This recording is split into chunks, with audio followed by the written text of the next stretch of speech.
الحمد لله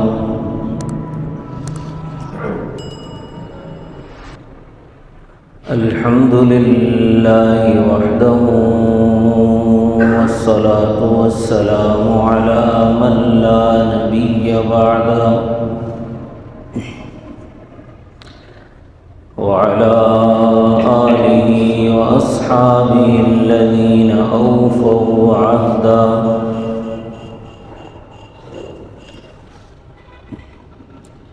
ونشهد أن لا إله إلا الله وحده لا شريك له، ونشهد أن محمدًا عبده ورسوله.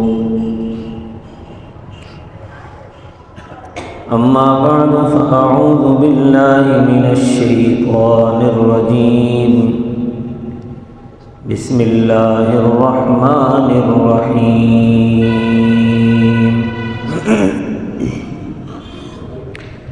إنا أنزلناه في ليلة مباركة إنا كنا منذرين. صدق الله العظيم. رب اشرح لي صدري ويسر لي أمري واحلل عقدة من لساني يفقهوا قولي. رب زدني علما، رب زدني علما، رب زدني علما. سبحانك لا علم لنا إلا ما علمتنا إنك أنت العليم الحكيم. تمام مزار درود شریف پڑھ. اللهم صل على محمد وعلى آل محمد كما صليت على إبراهيم وعلى آل إبراهيم إنك حميد مجيد. اللهم بارك على محمد وعلى آل محمد كما باركت على إبراهيم وعلى آل إبراهيم إنك حميد مجيد.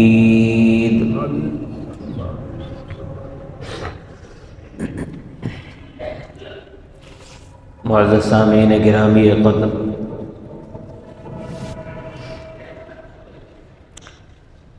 شعبان المعظم کا مہینہ تقریباً درمیان ہو چکا ہے. آج 11 شعبان ہے.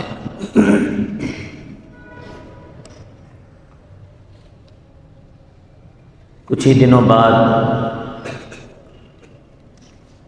رمضان المبارک کا مہینہ شروع ہو جائے گا.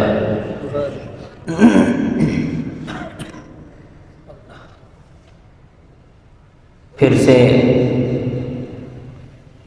مسلمانوں کی آنکھیں وہ نظارے دیکھیں گی کہ مسلمان مساجد سے جب اللہ اکبر کی صدا بلند ہوگی تو جوق در جوق مسجدوں کی طرف نماز پڑھنے کے لیے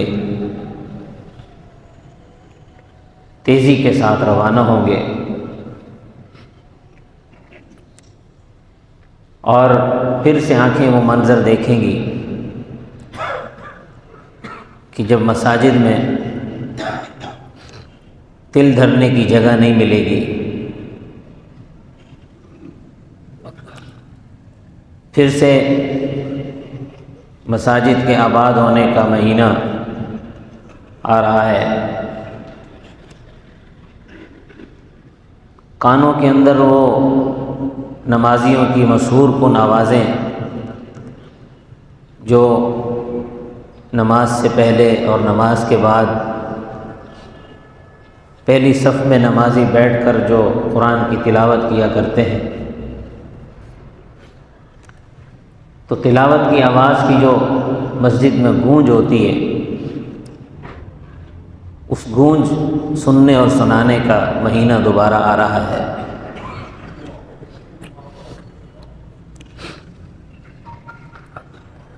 نبی کریم صلی اللہ علیہ وسلم نے رمضان المبارک کے مہینے کے لیے ہر سال خصوصی تیاری کی۔ رجب اور شعبان کے مہینے میں آپ علیہ الصلاۃ والسلام رمضان کی تیاری فرمایا کرتے تھے اور ایک ایک دن گن کے گزارتے تھے، ایک ایک تاریخ کو گنتے تھے۔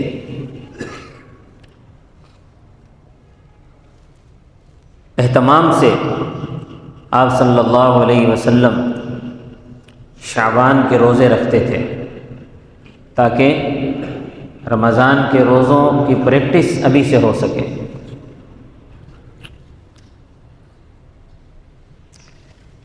اور اللہ تبارک و تعالی نے شعبان المعظم کا مہینہ عطا بھی اسی لیے فرمایا ہے تاکہ مسلمان رمضان کی تیاری کر سکیں۔ اللہ تبارک و تعالی نے رمضان کے مہینے میں تراویح رکھی ہے، تو شعبان میں ایک رات اللہ نے رکھ دی جسے شب برات کہتے ہیں، کہ اس رات میں چلو کچھ عبادت کر لو، کچھ تھوڑا زیادہ جاگ لو، تاکہ رمضان میں جب تراویح کے لیے کھڑے ہو جاؤ تو زیادہ محسوس نہ ہو کہ ہم نے آج کچھ زیادہ عبادت کر لی، ایسا محسوس ہو کہ بس یہ روٹین کی عبادت تھی، جس طرح پہلے کر رہے تھے اسی طرح آج بھی کر لی۔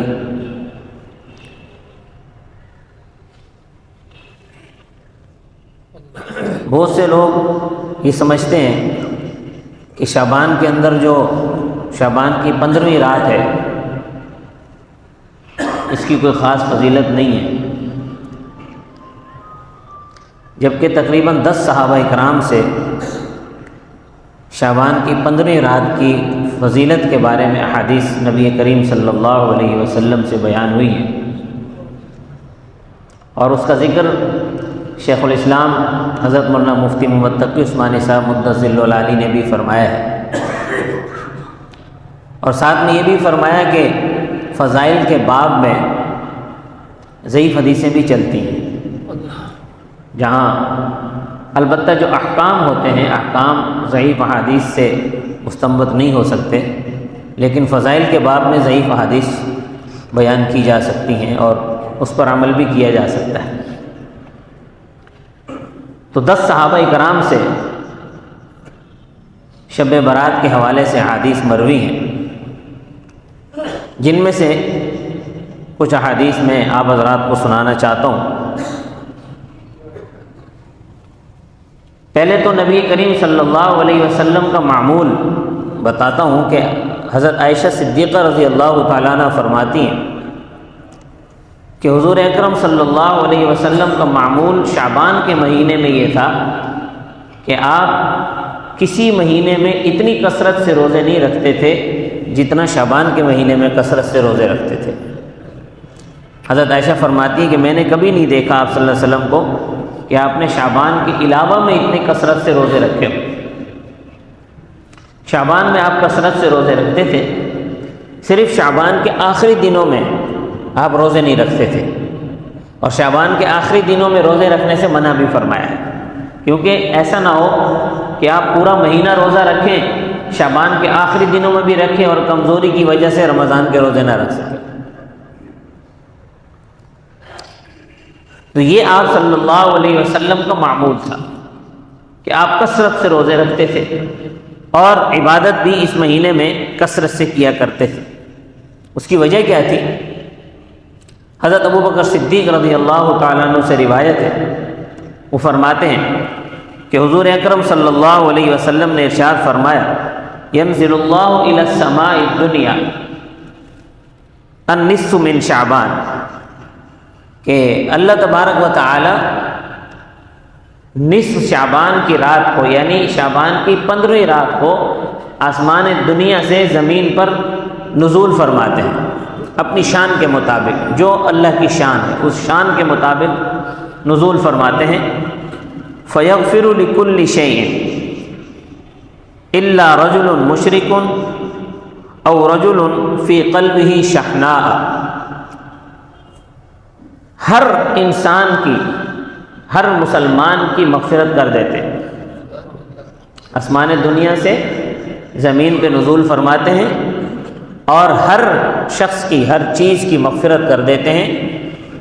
دو لوگوں کی مغفرت نہیں ہوتی، ایک مشرک کی اور دوسرا جس کے دل میں اپنے کسی مسلمان بھائی کے لیے کینہ ہو یا بغض ہو، اس کی مغفرت نہیں کرتے، باقی سب کی مغفرت فرما دیتے ہیں۔ دوسری حدیث ہے، حضرت عائشہ صدیقہ رضی اللہ تعالیٰ عنہ فرماتی ہیں کہ شعبان کی 15ویں رات کو حضور اکرم صلی اللہ علیہ وسلم نے مجھ سے کہا، حضرت عائشہ فرماتی ہیں کہ مجھ سے کہا کہ فرمایا اتدرین ای لیلۃ ھذا، کہ عائشہ تمہیں پتہ ہے کہ یہ جو آج کی رات ہے یہ کیا ہے، اس رات کی فضیلت کیا ہے، اس رات کا مقام کیا ہے، تمہیں پتہ ہے؟ تو عائشہ فرماتی ہے کہ میں نے کہا اللہ کے رسول، اللہ اور اس کا رسول زیادہ بہتر جانتے ہیں، مجھے تو نہیں معلوم، آپ بتا دیجئے۔ تو آپ صلی اللہ علیہ وسلم نے فرمایا کہ یہ جو آج کی رات ہے، ھذہ لیلۃ من نصف شعبان، یہ جو آج کی رات ہے یہ 15ویں شعبان کی رات ہے۔ فیغفر للمستغفرین، اس رات میں استغفار کرنے والوں کی مغفرت کی جاتی ہے۔ وَيَرْحَمُ الْمُسْتَرْحَمِينَ، رحم کرنے والوں پر رحم کیا جاتا ہے، یہ جنہیں رحم کی ضرورت ہے ان پر اللہ رحم کرتے ہیں، ان پر رحم کیا جاتا ہے۔ لیکن کچھ لوگ ہوتے ہیں کہ جن کی مغفرت بھی نہیں کی جاتی، جن پر رحم بھی نہیں کیا جاتا، وہ لوگ ہوتے ہیں کہ جن کے دلوں میں اپنے کسی مسلمان بھائی کے لیے بغض یا کینہ ہے۔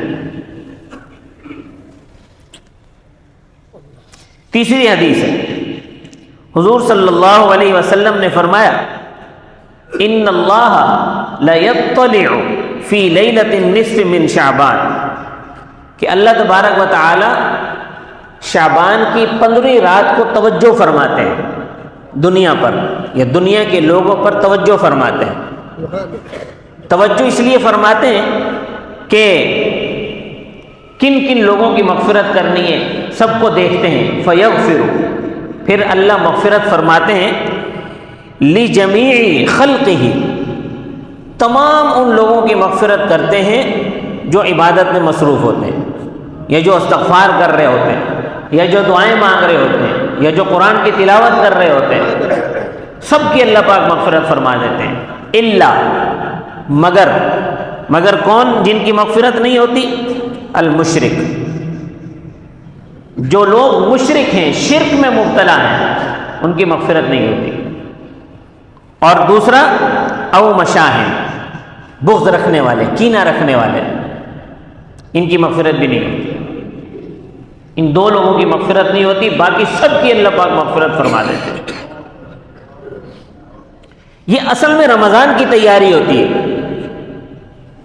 کہ جب رمضان کے مہینے میں مسلمان داخل ہو تو یہ بالکل بخشا بخشایا ہو، اس کے ذمہ گناہ نہ ہو، کہ جب یہ رمضان کا روزہ رکھے، جب یہ رمضان میں تراویح پڑھے تو اس کو روزے کے بدلے میں گناہ معاف نہ کروانے پڑے، تراویح کے بدلے میں گناہ معاف نہ کروانے پڑے، بلکہ اس کے درجات بلند ہوتے رہے،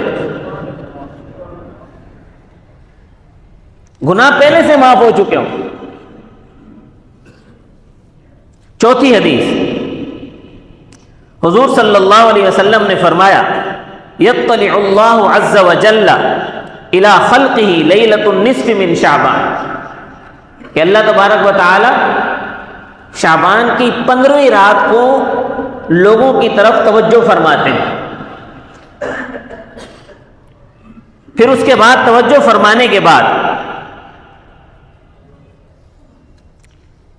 اپنے بندوں کو دیکھتے ہیں، اپنے بندوں کو دیکھتے ہیں کہ وہ کیا کر رہے ہیں، پھر اس کے بعد ان کی مغفرت فرما دیتے ہیں۔ فَيَغْفِرُ لِعِبَادِهِ، اپنے ان بندوں کی مغفرت فرما دیتے ہیں۔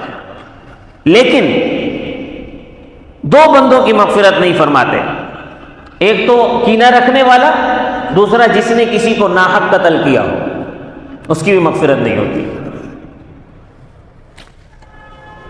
5ویں حدیث، حضور صلی اللہ علیہ وسلم فرماتے ہیں کہ میرے پاس ایک دفعہ جبرائیل علیہ السلام آئے، اور جبرائیل علیہ السلام میرے پاس آئے 15ویں شعبان کی رات کو، اور مجھے آ کر کہا کہ یہ جو آج کی رات ہے یہ شعبان کی 15ویں رات ہے، اس رات میں اللہ تبارک و تعالی بنو کلب کی جو بکریاں ہیں ان کی بالوں کی مقدار کے برابر لوگوں کو جہنم سے آزاد کرتے ہیں۔ بنو کلب ایک قبیلہ تھا عرب کا، جو بکریاں اور بھیڑیں بہت زیادہ پالتے تھے، ان کی مثالیں دی جاتی تھی کہ بکریاں اور بھیڑیں ان کے پاس بہت کثرت سے ہوتی ہیں، تو حضور صلی اللہ علیہ وسلم نے بھی ان کی مثال دی کہ بنو کلب کی بکریوں کی اور ان کی جو بھیڑیں ہیں ان کے جو بال ہیں ان بالوں کی مقدار کے برابر اللہ لوگوں کو جہنم سے آزاد کرتے ہیں۔ یہ کس نے بتایا؟ جبرائیل علیہ السلام نے آ کر حضور اکرم صلی اللہ علیہ وسلم کو بتایا کہ اس رات میں اس طرح ہوتا ہے۔ لیکن دو لوگ ایسے بھی ہیں جن کی طرف اللہ اس رات میں دیکھتے ہی نہیں ہیں، اللہ اس رات میں ان دو لوگوں کی طرف نظر ہی نہیں فرماتے۔ ان میں سے ایک مشرک ہے اور دوسرا کینہ رکھنے والا ہے، بغض رکھنے والا، اور تیسرا وہ آدمی ہے جو قطع رحمی کرنے والا، یعنی قطع رحمی یعنی رشتہ داروں سے رشتہ داروں میں توڑ پیدا کرنے والا، رشتہ داروں کو اپنے آپ سے توڑنے والا، قطع رحمی کرنے والا، اور چوتھا اپنی شلوار ٹخنوں سے نیچے رکھنے والا، اس کی طرف بھی اللہ پاک نہیں دیکھتے، اور 5واں اپنے والدین کو ستانے والا، اپنے والدین کو گھر سے نکال دینے والا، اس کی طرف بھی اللہ تبارک و تعالیٰ نہیں دیکھتے، اور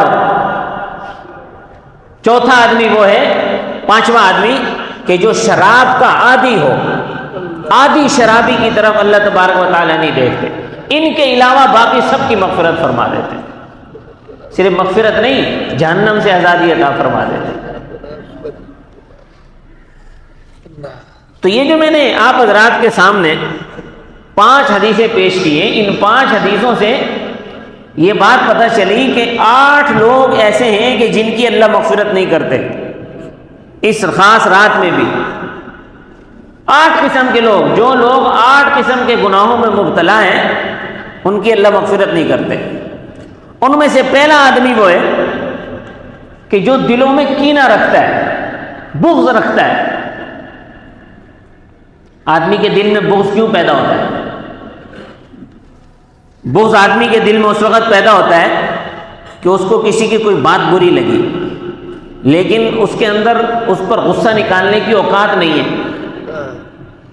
غصہ نکال نہیں سکتا اس پر، نہ اس کو مار سکتا ہے، نہ اس کو غصہ نکالنے کے لیے کچھ بول سکتا ہے، کچھ نہیں کہہ سکتا۔ تو پھر کیا ہوتا ہے؟ دل میں کینہ رکھ لیتا ہے، اس کے لیے دل میں اپنے بات رکھ لیتا ہے۔ اور جب آدمی دل میں کینہ رکھتا ہے تو دل میں کینہ رکھنے سے 8 قسم کے گناہ پیدا ہو جاتے ہیں۔ کتنے گناہ پیدا ہو جاتے ہیں؟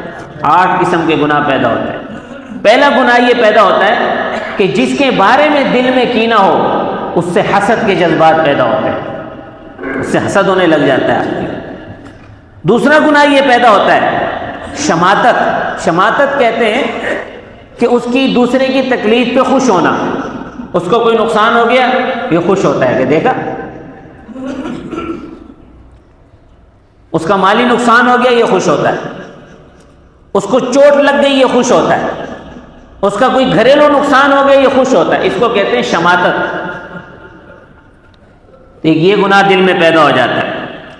تیسرا گناہ یہ پیدا ہوتا ہے کہ کینہ کی وجہ سے وہ اس کے سلام کا جواب نہیں دیتا، حالانکہ سلام کا جواب دینا یہ مسلمان کا حق ہے، اس کو سلام کا جواب دینا چاہیے۔ اور چوتھا کہ اس کے دل کے اندر اس کے بارے میں حقارت پیدا ہو جاتی ہے۔ پانچواں گناہ یہ پیدا ہوتا ہے کہ وہ جب اس کے دل میں اس کے لیے حقارت پیدا ہو جاتی ہے تو پھر اکیلے بیٹھ کر اس کی غیبت بھی کرتا ہے، اس کے لیے چغلخوری بھی کرتا ہے اور اس کی بدخوئی بھی کرتا ہے، اس کے خلاف جھوٹ بھی بولتا ہے اور جھوٹ بول بال کے اس کے بارے میں فحش گوئی بھی کرتا ہے۔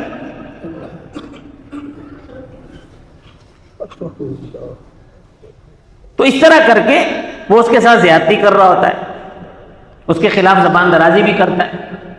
اب سامنے تو اس کا کچھ نہیں کر سکتا، لیکن پیچھے بیٹھ کر جو ہے وہ زبان درازی کر رہا ہے، اس کے خلاف فحش گوئی کر رہا ہے، اس کی غیبت کر رہا ہے، اس کی چغلیاں کر رہا ہے۔ یہ سارے نقصانات ہوتے ہیں کینہ کی وجہ سے۔ چھٹا نقصان یہ ہوتا ہے کہ وہ اس کے ساتھ اس کا تمسخر اڑاتا ہے، سامنے کچھ نہیں کر سکتا، پیچھے تمسخر اڑا رہا ہوتا ہے، اس کا مسخرہ پن کرتا ہے اس کے ساتھ۔ اور ساتواں گناہ یہ پیدا ہوتا ہے اس کی وجہ سے کہ اس کو ستانے کے لیے موقع کی تلاش میں رہتا ہے کہ کوئی موقع ملے اور اس کو ستاؤ۔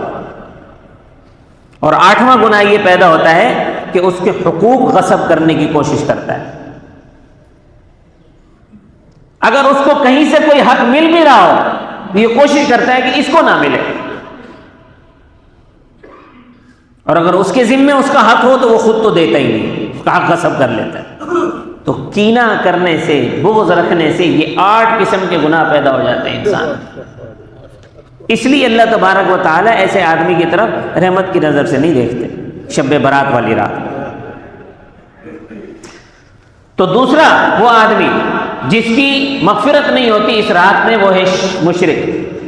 اور شرک کے بارے میں تو آپ جانتے ہیں، اللہ تبارک و تعالیٰ نے واضح فرمایا ان اللہ لا یغفر ان یشرک بہ ویغفر ما دون ذلک لمن یشاء، کہ جو مشرک ہے اللہ اس کی کبھی مغفرت نہیں فرمائیں گے، اس کے علاوہ سب کو بخش دیں گے،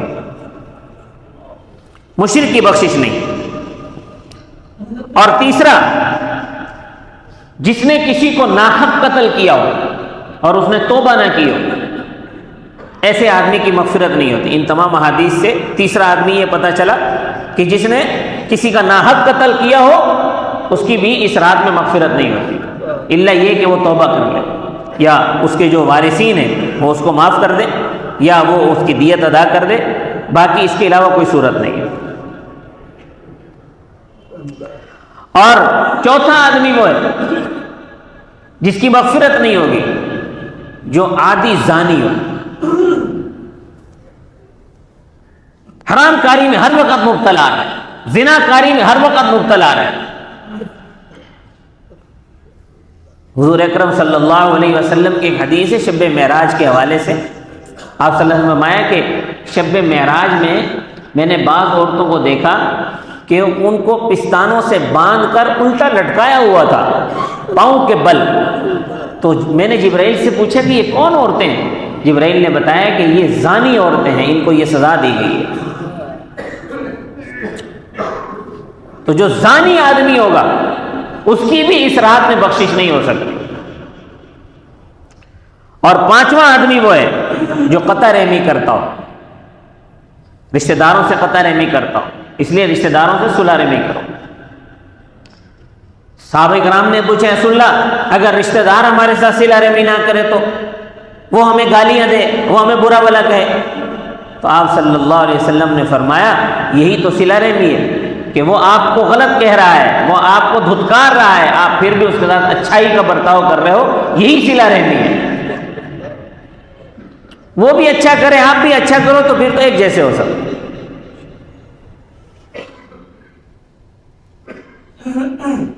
اور چھٹا آدمی وہ ہے کہ جو اپنے ٹخنے چھپاتا ہے، شلوار اپنی ٹخنوں سے نیچے رکھتا ہے۔ دیکھیں شلوار ٹخنوں سے نیچے رکھنے کا ایک مطلب تو یہ ہوتا ہے کہ یہ آدمی متکبر ہے، تکبر کی وجہ سے اس نے شلوار ٹخنوں سے نیچے رکھی ہوئی، عام طور پر متکبرین ایسے کرتے. پہلے والے جو متکبرین تھے وہ کیا کرتے تھے؟ وہ اپنا کپڑا زمین پر لٹکاتے تھے تو زمین پر جو ان کا کپڑا پھسلتا ہوا چلتا تھا، زمین پہ لگتا ہوا. یہ علامت ہوتی تھی اس بات کی کہ وہ بہت بڑا آدمی ہے. اور آج کل تو چونکہ یہ رواج نہیں ہے کپڑے لٹکا کر چلنے کا، تو اب شلوار ٹخنوں سے نیچے رکھتے ہیں. تو اگر کسی آدمی کی تکبر کی نیت نہ بھی ہو، پھر بھی وہ ایسے ہی خواہ ٹخنوں سے شلوار نیچے رکھتا ہو، وہ بھی اس گناہ میں برابر کا شریک ہے، کیونکہ یہ علامت اس بات کی ہے کہ یہ متکبر. تو ایسے آدمی کی بخشش بھی نہیں ہوگی، اس لیے شلوار ٹخنوں سے اوپر رکھا کرے. اور ساتواں وہ آدمی کہ جو والدین کا نافرمان ہے، جس نے والدین کو گھر سے نکال دیا ہو یا ان کی نافرمانی کرتا ہو. والدین کے بارے میں تو قرآن میں اللہ پاک نے کئی مقامات پر جا بجا والدین کے حقوق بیان فرمائے. تو جو آدمی والدین کا نافرمان ہوگا اس کی بخشش اس رات میں نہیں ہو سکتی. اور آٹھواں وہ آدمی جو شراب کا عادی ہے، شرابی آدمی کی بخشش بھی اس رات میں نہیں ہو سکتی. باقی جو ان راتوں کے اندر جو مختلف قسم کی رسمیں، مختلف قسم کے جو ہم نے خود ہی سے اپنی طرف سے بنا کر شروع کر رکھے ہیں، جیسے اجتماعی طور پہ بیداری، اجتماعی بیداری کا سلسلے شروع ہو گئے. اجتماعی بیداری، نوافل کی جماعت، اور جو ہے وہ اجتماعی طور پر ذکر و اذکار کرنا جمع ہو کر، اس کی کوئی اصل نہیں ہے شریعت میں. عبادت اللہ کو وہ قبول ہے، وہ پسند ہے جو تنہائی میں کی جائے، اکیلے میں کی جائے، اللہ سے تنہائی میں ملاقات کریں. اس کے علاوہ باقی جتنی بھی صورتیں ہیں، یہ اس رات میں عام طور پر آتش بازی بھی آج کل بہت زیادہ کی جاتی ہے، یہ تو شیطانی عمل ہے، اس کی بھی کوئی اثر نہیں ہے. اسی طرح ایک اور نظریہ بھی آج کل ہم نے سننے میں آ رہا ہے کہ جی جو لوگ مر گئے ہیں ان کی روحیں اپنے گھروں میں آتی ہیں اس رات کو. وہ کیا کرنے آتی ہیں بھائی؟ ان کی روحیں آتی ہیں اس گھر میں، وہ دیکھنے آتی ہیں کہ ہمارے گھر والے کیا کر رہے ہیں. اس کی بھی کوئی اصل نہیں ہے، کوئی روحیں وغیرہ نہیں آتی. خصوصی طور پہ حلوہ پکایا جاتا ہے اور پھر وہ کھایا جاتا ہے اور کھلایا جاتا ہے، اس کی بھی بھائی کوئی اصل نہیں ہے. اسی طرح کپڑوں کا لین دین کیا جاتا ہے اس رات میں، اہتمام کے ساتھ کپڑوں کا لین دین، کپڑے ایک دوسرے کو دیے جاتے ہیں، اس کی بھی کوئی شریعت میں اصل نہیں. اہتمام کے ساتھ اس رات میں قبرستان جاتے ہیں، جیسے کہ اس رات میں قبرستان جانا ضروری ہے. قبرستان تو روزانہ جانا ضروری ہے، قبرستان تو روزانہ جانا چاہیے. یہ سال بھر نہیں جاتے، اس رات میں اہتمام سے جاتے ہیں. تو بات سن لیں توجہ سے، جو آدمی سال بھر قبرستان نہیں جاتا، اس رات میں اگر وہ قبرستان جائے گا تو گنہگار ہے. روزانہ جاؤ. نبی کریم صلی اللہ علیہ وسلم نے روزانہ قبرستان جانے کی ترغیب دی ہے. فرمایا کہ روزانہ جا سکتے ہو روزانہ جاؤ، موت یاد آتی ہے. روزانہ نہیں جا سکتے، ہفتے میں ایک مرتبہ جاؤ. ہفتے میں ایک دفعہ نہیں جا سکتے، مہینے میں ایک مرتبہ جاؤ. لیکن ہم نے کیا کیا؟ ہم نے کچھ رسمیں بنا لی خود ہی اپنی طرف سے، بس وہاں اس وقت بھی ہم وہاں جاتے ہیں قبرستان میں موت کو یاد کرنے کے لیے نہیں، چراغ جلانے کے لیے، وہاں موم بتی جلانے کے لیے، اگربتی جلانے کے لیے، دال ڈالنے کے لیے، پتہ نہیں کیا کیا وہاں جا کے کرتے ہیں رسمیں. تو بھائی ان کی شریعت میں کوئی اثر نہیں ہے. یہ رات اللہ پاک نے عبادتوں کے لیے رکھی ہے. اور یہ جو بعض راتیں آتی ہیں، رمضان میں آتی ہے، شعبان میں آتی ہیں، یہ صرف اللہ کی عبادت کے لیے آتی ہیں. ان میں خالص مخلص ہو کر تنہائی میں اللہ کی عبادت کرا کرے. نہ اجتماعی عبادت کی جو ہے وہ اللہ کو اس کی ضرورت ہے، نہ اللہ پاک نے اجتماعی عبادت کا حکم دیا ہے، اور نہ کسی اور اللہ پاک نے کسی رسم کا حکم دیا ہے، اور نہ نبی کریم صلی اللہ علیہ وسلم نے اور صحابہ کرام نے کوئی ایسی رسمیں کی. ایسا کچھ بھی نہیں کیا. آپ صلی اللہ علیہ وسلم سے پوری زندگی میں شب برات میں ایک مرتبہ قبرستان جانا ثابت ہے بس. ہاں زندگی میں ایک مرتبہ آپ چلے جائیں، سنت ادا ہو گئی. اب ہر رات ہر سال شب برات میں اہتمام سے جانا یہ ثابت نہیں ہے آپ صلی اللہ علیہ وسلم سے.